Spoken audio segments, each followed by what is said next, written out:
Good morning. This is Bloomberg Daybreak Europe. I'm Lizzie Verdon in London, and these are the stories that set your agenda. Macron starts the countdown. The French president gives his outgoing Prime Minister 48 hours to negotiate with rival parties in a last-ditch effort to prevent the country sliding deeper into turmoil. Healthcare on the table. President Trump says health subsidies can be part of shutdown negotiations, but only after the government is reopened. Plus, stocks in Japan extend their record rally while tech shares continue to fire up global markets. As gold nears $4,000, Citadel CEO Ken Griffin describes the yellow metals rise as concerning.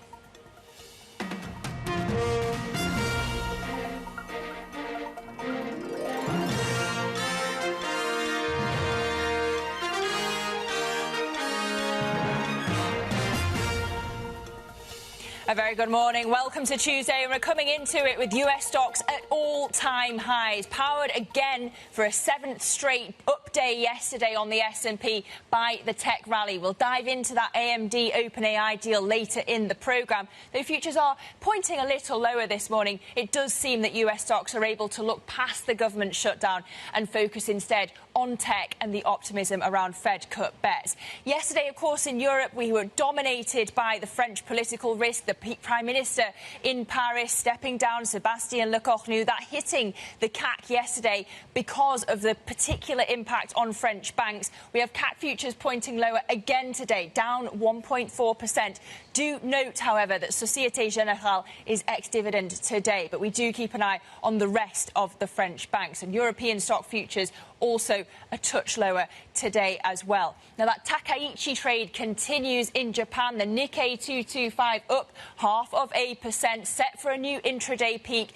Again, we keep an eye on Japan as China and Hong Kong are on holiday today. But flip the board over and we can see this panning out cross-asset as well. We've had a 30-year Japanese bond auction going off pretty much without a hitch already. And you can see that calming the nerves at the long end of the JGB curve this morning. Euro-dollar at a 116 handle. Gold, as I say, having hit a new record. We're still flirting with that $4,000 an ounce level. It's set for its biggest annual advance since 1970. And Brent here up again a touch after that more modest than expected supply increase from OPEC Plus over the weekend. But let's get back to our top story now. The French President Emmanuel Macron's given outgoing Prime Minister Sebastien Lecornu 48 hours to negotiate with France's parties in a last-ditch effort to stem the country's political crisis. Macron's decision allows him to figure out his next steps, which may include fresh legislative elections. We can get more now from Bloomberg's Caroline Conin out of Paris. Caroline, Macron has bought himself a bit of thinking time here. What's the latest? Just like a good series on TV, Monday brought many unexpected twists in French politics. First, we had the Republicans being angry at the nomination of Bruno Le Maire as defense minister. During the afternoon, Bruno Le Maire actually came out with a tweet saying he was giving up this job as defense minister. But the problem is that Prime Minister Lecornu had already resigned because he said that the Republicans were not really team players willing to compromise. So the government only lasted 14 hours, the shortest-lived French government in 1 century. Then Lecornu spent 1 hour again during the afternoon with President Macron at the Élysée Palace. Then Macron came out with this statement saying, I'm giving him 48 hours, another chance to try and find some kind of stability, to try and reach out again to opposition parties, perhaps find some kind of coalition. Lecornu accepted the mission, even though he also is not willing to remain Prime Minister even if he succeeds. And if he doesn't, of course, you have the grand finale on Wednesday night with Macron saying that he will take his responsibility. At the moment, President Macron is still ruling out a resignation, which is something that the extremes have been calling for. At the moment, is threatening to dissolve parliament again, so we could see another snap elections in France in just over a year. So, Caroline, that's the political drama. Just walk us through the reaction on the markets and what we can expect next. You've been mentioning the CAC 40 down 1.36% yesterday, especially an impact on banks, in fact, dragging the entire European banking sectors because, you know, European banks, they have exposure of about 500 billion euros of French sovereign bonds. So we could see this weighing on the markets again. We saw the spread between the French and the German 10-year reaching out as much as 86 basis points. And we had analysts saying this could go up to 100 basis points easily if we have snap elections. A socialist prime minister, of course, is one last option for President Macron, but that would also mean a budget that is watered down, because we should also bear in mind that with this whole political crisis, France is going to miss its deadline on the budget. The budget was supposed to be presented at some point next week in order to be debated for 70 days in Parliament. This deadline is likely to be missed.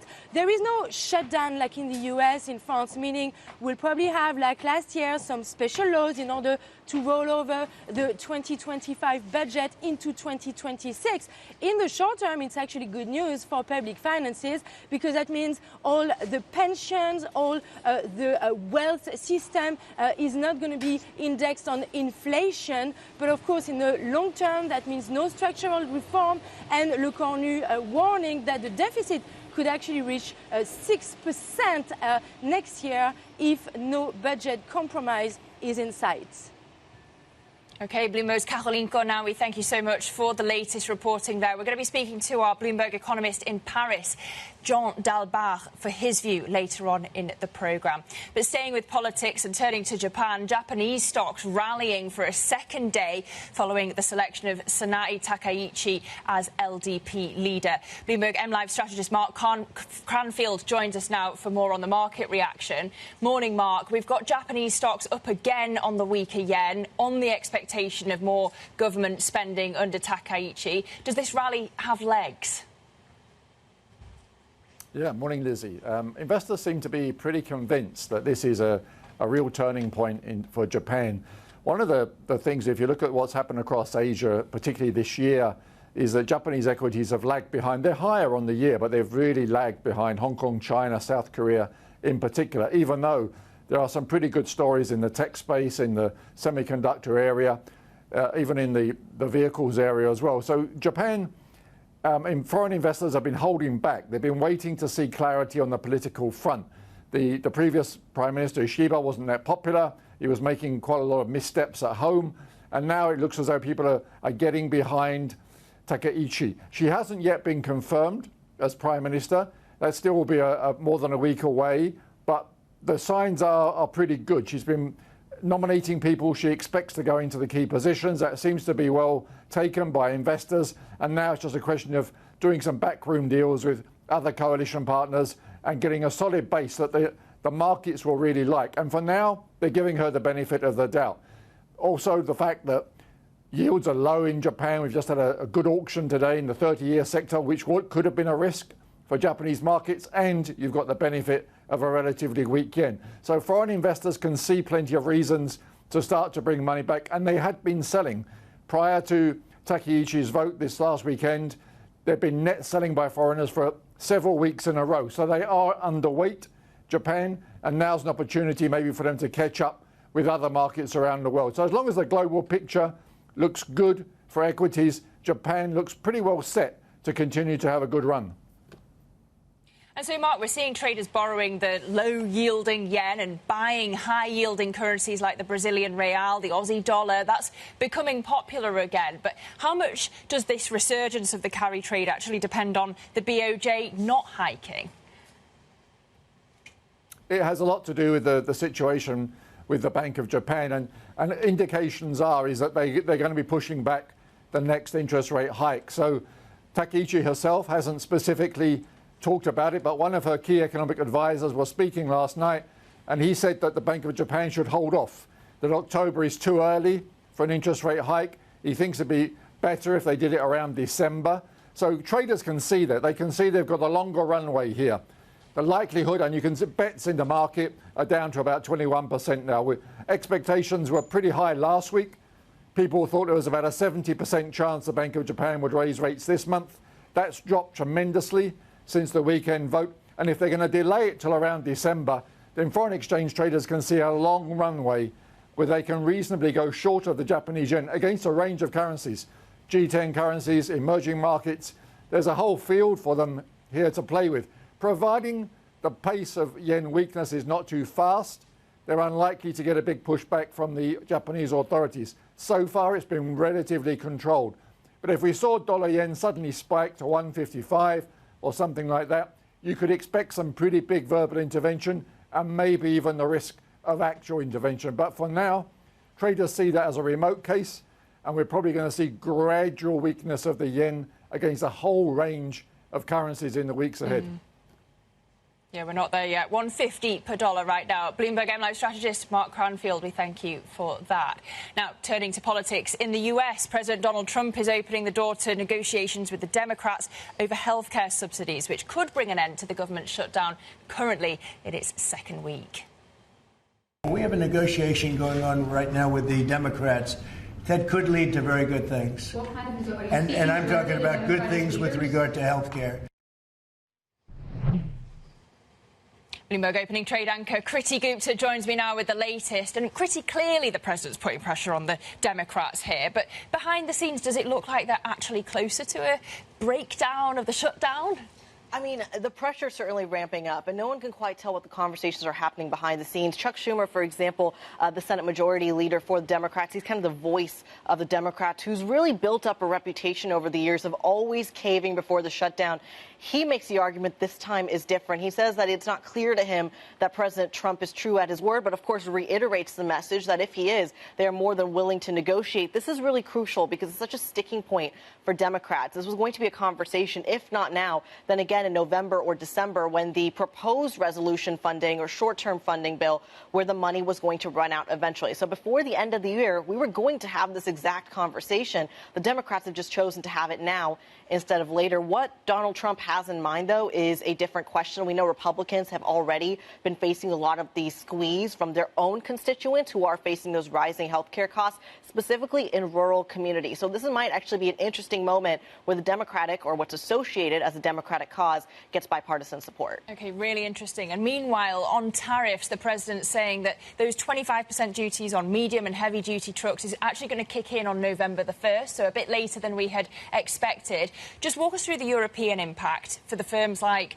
Volvo and Daimler at the Open. Well, it's really fascinating because he's warned about this for quite some time. So when it comes to the actual hit or pricing this in, one would argue that this has been priced in since this was announced over the summer initially. The date is a little bit irrelevant here in terms of the fact that it is viewed as a moving target. I think what's important to keep in mind when it comes to the trucking business is you don't just want to look at European exposure to the United States, but European exposure to Mexico, European exposure to Canada as well, because, of course, that USMCA agreement, a lot of those long-haul trucking where the imports would show up is also related to other sorts of goods, things like importing lumber into the United States from various places, importing cars from various places, from the Mexican supply chain, from the Canadian supply chain into the United States. So a lot of questions still about whether or not this is something that will actually stick by November 1st, but in terms of market reaction today, some would argue it's already priced in. OK, really helpful context. Bloomberg's Kriti Gupta there, and she'll be back, of course, in just under an hour with the opening trade.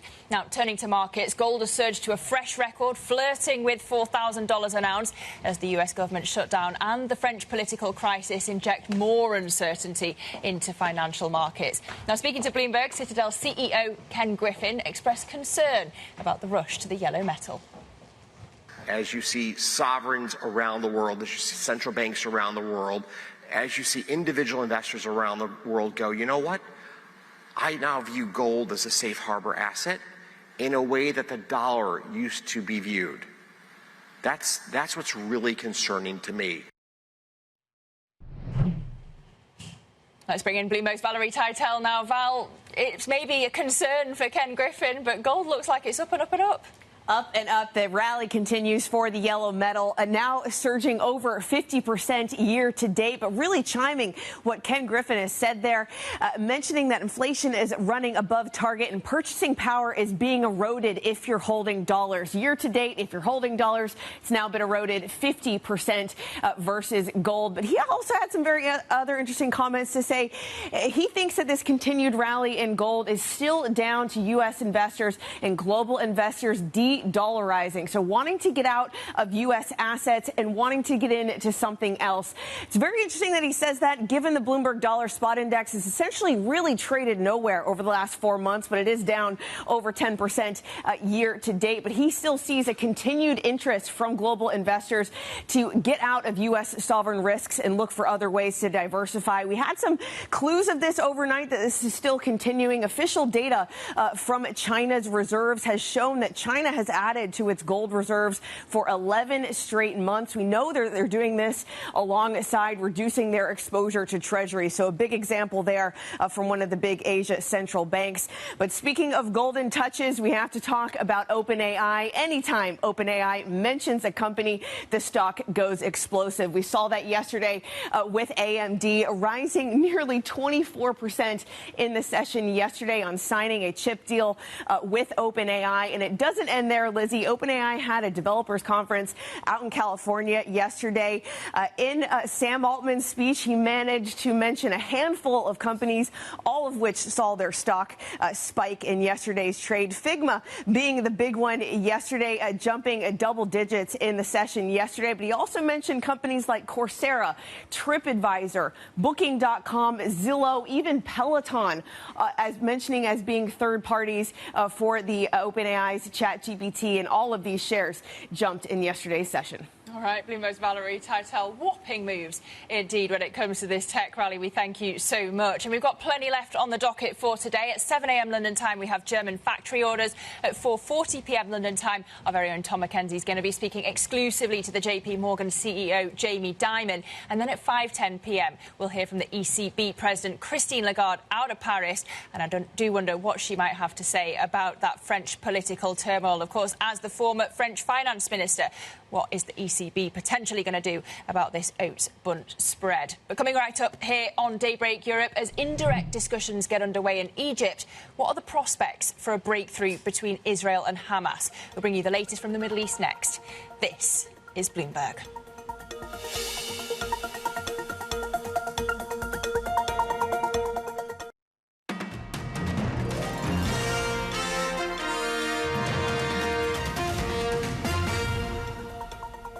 Welcome back to Bloomberg Daybreak Europe. Now, Egyptian state-linked media has reported that the first round of talks between Hamas and Israel mediators have ended amid what has been described as a positive atmosphere. Today, marking 2 years since the Hamas attack on Israel. Bloomberg's Jemana Basetchi is in Dubai with more, our Horizons Middle East and Africa anchor, of course. Morning, Jemana.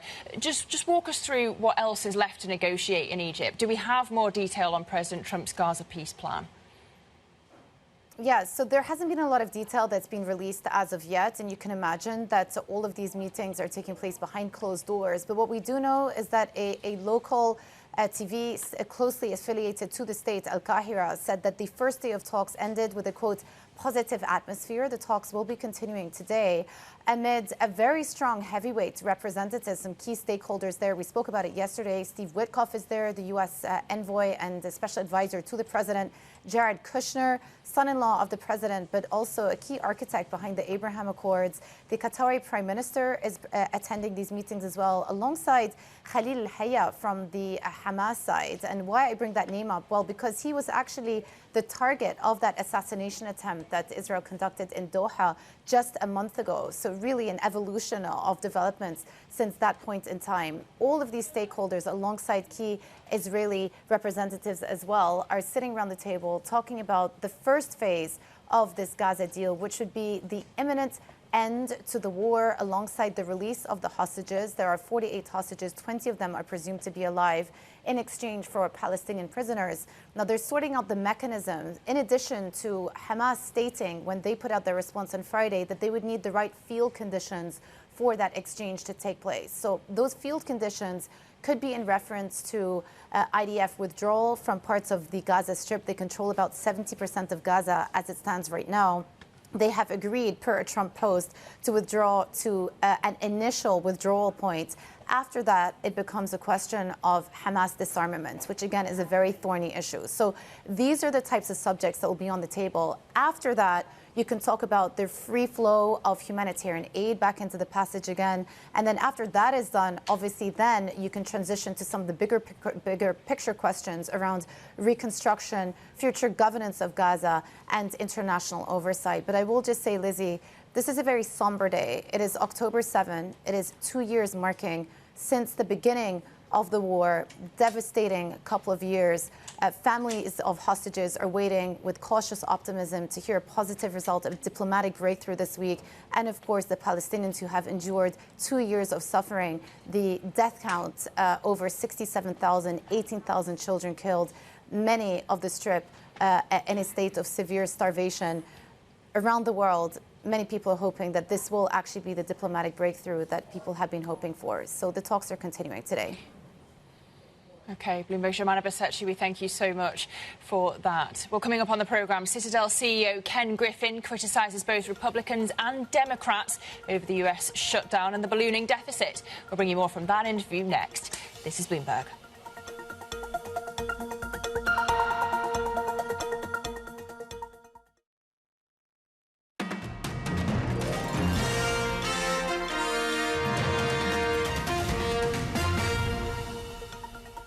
The Citadel CEO Ken Griffin has expressed concern about the US government shutdown, saying neither Republicans nor Democrats are, quote, stepping up to the plate. Griffin spoke with Bloomberg's Francine Lacqua at a Citadel Securities conference in New York. The shutdown is symbolic of a different problem, which is the dysfunction between the Republican and Democratic Party on resolving issues with respect to the budget of the United States of America. And to be clear, both parties today are guilty of just profligate spending. You know, as I said at the start, the U.S. fiscal situation is that of a nation that's trying to work its way out of a recession, except the reality is we're multiple years into a very high period of growth. This is where we should be running a deficit of you know, in the Clinton days, we ran a surplus at this point in the business cycle. We're now running a deficit of close to 6 to 7%, depending upon where a number of things land. That is just completely irresponsible. And so what's amazing is we're having a shutdown debate over, in the scheme of things, a relatively small amount of money, and neither party is stepping up to the plate to deal with or grapple with the reality that the United States needs to endure a fair amount of fiscal reform to be on a path for long-term sustainability. Why is it not being talked about? It's politically unpopular, and unfortunately, politics have gotten shorter and shorter and shorter in horizon. You know, can you imagine that, like I said, in the Clinton days, they signed a budget with a surplus? And yet, that was in our lifetime. It's been a long time since we've seen that level of discipline in Washington around managing the affairs of the U.S. economy. You worry a lot about debt. Or you worry about debt. What's the way out? Well, I mean, you must also, like, we all have to worry about the level of debt we have in the United States. So that was the Citadel CEO Ken Griffin speaking to Bloomberg's Francine Lacqua in New York. Well, coming up on the programme, we're going to discuss the market implications of the political crisis in France. That conversation with Alexandra Ivanova from Invesco coming up next. Of course, we saw the hit to the CAC 40 yesterday, particularly to the French banks. We also saw the oats-bundt spread widening. What is the breaking point, we shall ask, and what is the market view of the far right? That conversation coming up next. This is Bloomberg.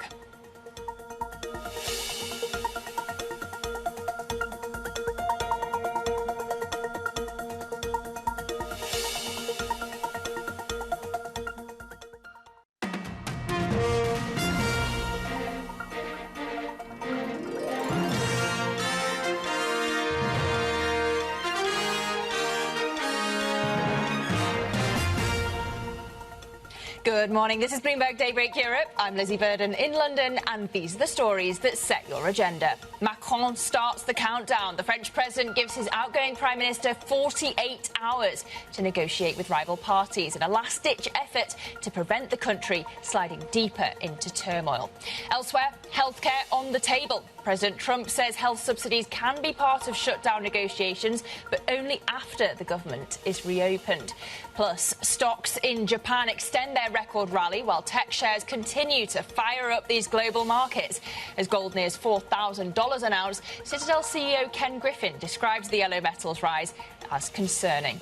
Well, a very good morning if you're just joining us. And for all the politics in the world, it seems that tech continues to dominate these markets. We're coming into Tuesday with US stocks at an all-time high. The S&P having closed yesterday for a 7th straight day upwards, the longest winning streak since May, powered by the chip makers on this AMD deal with OpenAI. So traders seemingly looking past the US government shutdown and focus instead on the optimism around earnings and the prospect of Fed cuts. Futures now a touch lower on the S&P, also a touch lower when it comes to FTSE futures, unchanged when it comes to Euro Stoxx 50 futures. But of course, we did see that hit to the CAC 40 yesterday by the Prime Minister Sebastien Lecornu's resignation. And so we keep an eye, of course, on the French banks again today. But Société Générale ex-dividend, so do bear that in mind. Now, we've got the Nikkei there as well, up 0.3%. The Takaichi trade continuing. Japanese stocks actually on track for a new intraday peak here, and a focus more on Japan, given that China and Hong Kong are on holiday. But flip the board over to the cross-asset picture. We had that 30-year JGB bond auction earlier in the day, going off seemingly without a hitch, so calming nerves in these markets. Euro-dollar at a 116 handle. Gold, as I say, hitting a record as this debasement trade continues. We continue to flirt with that $4,000 an ounce level, on track for its biggest annual advance since 1979. And oil there still gaining after OPEC Plus's moderate supply hike over the weekend. But let's dive back into the French story. French bond futures under pressure this morning amid the political impasse in the country. President Emmanuel Macron has given his outgoing Prime Minister 48 hours to negotiate to prevent an even deeper political crisis. We can go now to Jean Dalbach from Bloomberg Economics in Paris. And Jean, you've really been plotting all of the likelihoods of next steps. What do you think is actually going to happen? So we think the President Macron is currently trying to gain some time to try to find a deal between the centre-left and the centre-right, but we think it will not really succeed. And after that, he will have three choices, basically. The first one will be to resign. We think it is pretty unlikely. The second one will be to name a new prime minister, potentially a technocratic one or someone from the centre-left. But anyway, they will face the same fragmented parliament, and it will be difficult for them to pass a budget. And the third choice would be for President Macron to dissolve parliament and call for new elections. And at the margin, we think this is the most likely scenario at the moment. And how much will the higher yields and the weight of the policy uncertainty on consumer and business confidence, Jean, make the French budget situation? So this is a serious situation. From a fiscal standpoint, however, I mean, there is no risk of a fiscal crisis yet, but still it is important to watch the evolution of the spread, for example. But even if it widens a bit, France is not in peril of a fiscal crisis yet. The fiscal challenges are really serious, and the government, the new governments, the new appointed government will need to pass a budget absolutely to keep on consolidating public finances. From an economic standpoint, however, it's a bit more serious because the political uncertainty is already weighing a lot on businesses, on households. Households are saving more than before COVID. Businesses are delaying capex, and this is weighing on the economic outlook. We forecast like 1% growth in 2026, and this is already at risk because of that political uncertainty that is lasting a lot at the moment in France. Jean Dalbach from Bloomberg Economics, The View from Paris. We thank you so much. Good to hear from you. And I want to broaden the conversation now and bring in Alexandra Ivanova, IFI Europe Fund Manager over at Invesco. Good to have you with us in the studio. Let's talk about France. I mean, how much further do you see the oats-bundt spread widening? What's the actual breaking point? Well, I think this is very much of a deja vu because last time I was here, it was right after the confidence vote in August. And similarly, the spreads have widened out at these levels. And since then, we've kind of come down because Macron was able to appoint a new PM. Obviously, he was not able to bring the deal to pass the budget, and I think this time around it was quite interesting to see that the spreads actually widened, but it was quite orderly. And from our perspective, we think that it's probably getting to the levels, maybe it's becoming a bit more attractive, but we have been staying away from French OATs for a while, just given the fact that there is so much uncertainty and political instability in France. Well, that's interesting that it's attractive. But when we look at the rise of the far right, increasing in influence through all of this, what's the market view of that? Well, I do think that the market is still skeptical. Even if we get the snap election, we think that given the polling, the far right can become the biggest, and it is already the biggest party in the parliament, but I don't think it's going to be a majority parliament, which means that they will still have to negotiate with the center parties. And for us, it looks like we would be looking for opportunities not in the sovereign space but in credit space if the spreads widen materially.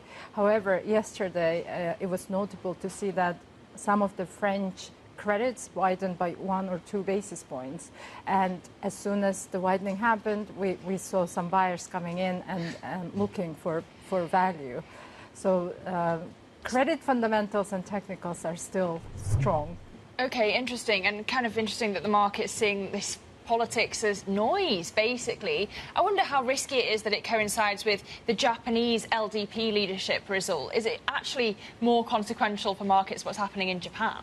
I actually do think that Japan is more important. The reason I say that is because the back end of global bonds in general have much higher correlation. So what happens in Japanese long bonds can actually filter into treasuries and bonds, especially gilts, when the sentiment is so fragile. And yesterday's results from the election was a surprise. The market was not ready for Takaichi win. And then we also had the 30-year JGB auction this morning. So as an investor, I was kind of watching how this auction turns out to be. And this morning I was quite surprised and relieved to see that there was a better bid into these higher yields. So perhaps we are getting to the levels where it's quite attractive for some foreign investors. We all know that in Japan, local investors are staying away from the long end of the curve. So if we get to some stabilization, I think there is some trade to be made. And you mentioned gilts. You take me to the UK. Of course, we've got the November budget coming up for the Chancellor, Rachel Reeves. I wonder if you think it's inevitable at this point that she's going to break her promise not to raise the 3 main levers of tax or to break her fiscal rules. And if she does either, whether the market would forgive her. Well, it's a very good question. So from our perspective, we think that it's more and more likely that she will have to do it, given all the variables that she has to work with, and the fiscal hole now seems even bigger than we thought a few months ago. And I think the question still is, and from my perspective, I think the market should take it positively. But you never know, because the sentiment in gilts market is very, very fragile. Yeah, I mean, she was boasting to me just last week about how many times the Bank of England's been able to cut on her watch. But I do wonder how inflationary her budget might be. How many cuts are you seeing from the BOE for the rest of the year? A good question. I think given where the economy is and given all this uncertainty, which actually is weighing, and it's a very long wait period for investors and for businesses to see some kind of clarity at the budget. She chose it. I know, and from economic perspective, that is negative impact. And given all that, and the labor market is quite weak at the moment, I do think that the market is pricing in a little bit too little of rate cuts, and I think we would see a bit more than market is pricing, more than one. And what about in the US? So we've got the shutdown ongoing and that having its knock-on effect, of course, when it comes to the limited economic data. Is that going to prevent the Fed from having the cover to cut as the market expects? Well, I do think that the Fed is being quite cautious, and given the labor market and also the second-tier data, last week, for example, ADP was negative print, it still points to me that the cuts are still coming. This is more of an insurance cuts. I do think that the inflation mandate is still intact. They need to be watching where the inflation is going, given stickiness, given the services inflation is still much higher than the target. Mm-hmm. So, but on the other side of the coin, if you contrast it with the UK, the market is actually giving them the benefit of the doubt, and they will be cutting. So we are fully priced in. So from an investor perspective, your balance is of the risk is quite leveled. And I do think that I don't have a high conviction either way. All right, well, we'll keep watching out for these private surveys as they trickle through and hope for that official data to come back soon. Alexandra, thank you so much for being with us. Alexandra Ivanova, fund manager at Invesco. Now, former Italian Prime Minister Mario Draghi believes that we are entering into a new world order marked by geopolitical and economic risks. He spoke to Bloomberg's Francine Lacroix about why he thinks a more volatile era is upon us. Neither the US nor China do have this sort of experience of living together, which means we're going to live in a riskier world than we were 5 years ago. But it's also a special time when we see the rise of many new things, AI, which is transformational. I think the parallel with electricity when it came out is quite right. It's going to change all aspects of our society. And it's going to be a world where there will be new winners and new losers. And the winners are clearly the countries that already hosting high-tech, digital, like the United States, and in part, lesser part, Europe. But also the winners are going to be the countries that have natural resources, the rare earths. And the losers, well, the losers are going to be the isolated countries, the lost countries, probably Africa, most of the developing world. So that's another feature of this world. What macro risks do you see because of this changing world where you also say that actually we don't know the blocks that will emerge in 5-10 years? Well, it's a lot of macro risk because you have political risks and you have economic risk derived from the policies that have been put in place. The political risks obviously come from what I just said. I mean, the potential instability of this situation. So any change for the worse. Markets typically don't price this sort of risk. Markets price the risk that they can actually assess. They don't price structural shifts. Usually if you have a war, they price containment of the war. They don't price victory or defeat or big invasion, and so on. So today, I think we see only a small part of what's happening in market prices. And so that is one risk. But then we have risks, typically more traditional risks, like inflation. We have liquidity risks. Again, this generation, I think all of you lived in a situation where liquidity was exceedingly abundant. And it could, we learned, everybody who's lived through the great financial crisis knows that it's abundant until it's not. And it dries up quite quickly. And then you have risks connected to fiscal sustainability. And then you have risk connected to the downturn of China. Do we know whether this is going to be structural? How big is this going to be? So that was the former Italian Prime Minister Mario Draghi speaking to Bloomberg's Francine Lacqua. And from a former ECB president to the current one, Christine Lagarde has told EU lawmakers that sluggish export performance driven by higher tariffs, a stronger euro and increased global competition is expected to hold growth back for the remainder of this year. But she said that the bank has circled in on its inflation target and expects the economy to pick up next year.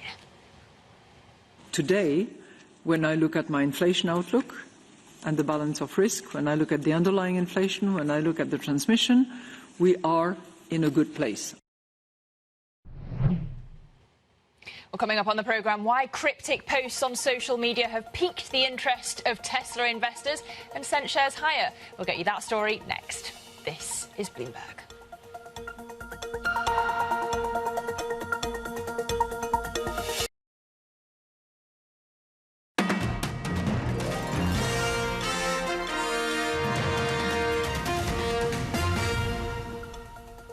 Welcome back to Bloomberg Daybreak Europe. Now, Bloomberg has learned that Tesla is set to unveil a cheaper version of its Model Y vehicle today.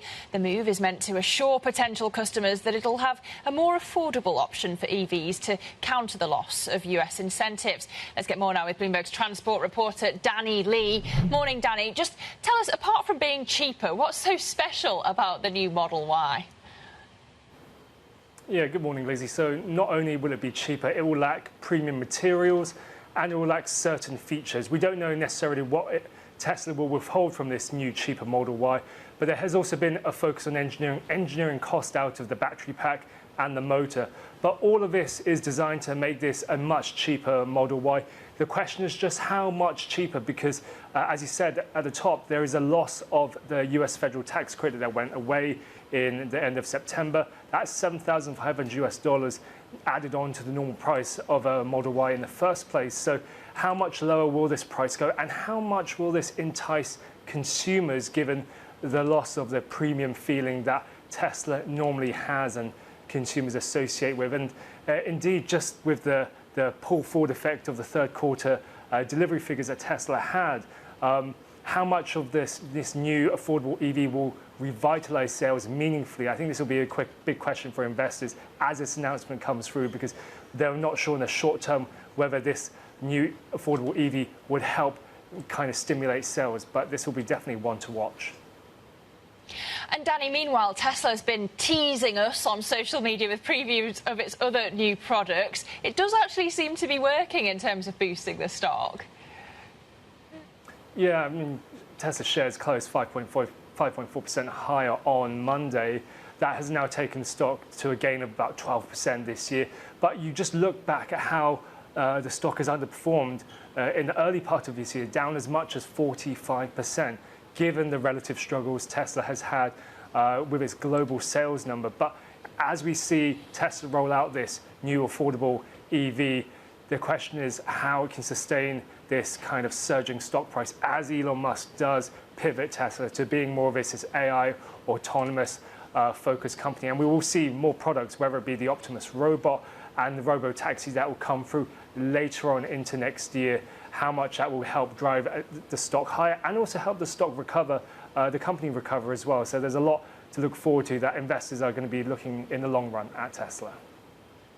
All right, Bloomberg's transport reporter, Danny Lee, we thank you so much. And Danny mentions those tax exemptions. A tax exemption set to be extended for new electric vehicles made in Germany in a bid to help the industry shift towards more climate-friendly technologies. The country's ruling coalition will soon present a new draft law to keep the existing exemption until 2035. It comes ahead of a car summit between German government officials and auto executives on Thursday. Elsewhere, Ørsted has raised $9 $9.4 billion through a rights offering as the company tackles the downturn facing the wind power industry. The fundraise, the biggest for a European energy company in well over a decade, will allow the state-backed Danish firm to shore up its balance sheet after the Trump administration upended its business model. The company said that demand was extraordinarily high after investors took up 99.3% of the shares offered. And meanwhile, Donald Trump and Brazilian leader Lula have finally spoken over the phone after a months-long standoff. In a social media post, President Trump hailed the talk as very good, and crucially, he made no mention of Jair Bolsonaro, the former Brazilian president whose trial on coup attempt charges inspired the US leader to impose 50% tariffs on many Brazilian goods earlier this year. Well, those are some of our top stories from around the world. We'll have plenty more coming up, so stay with us. This is Bloomberg.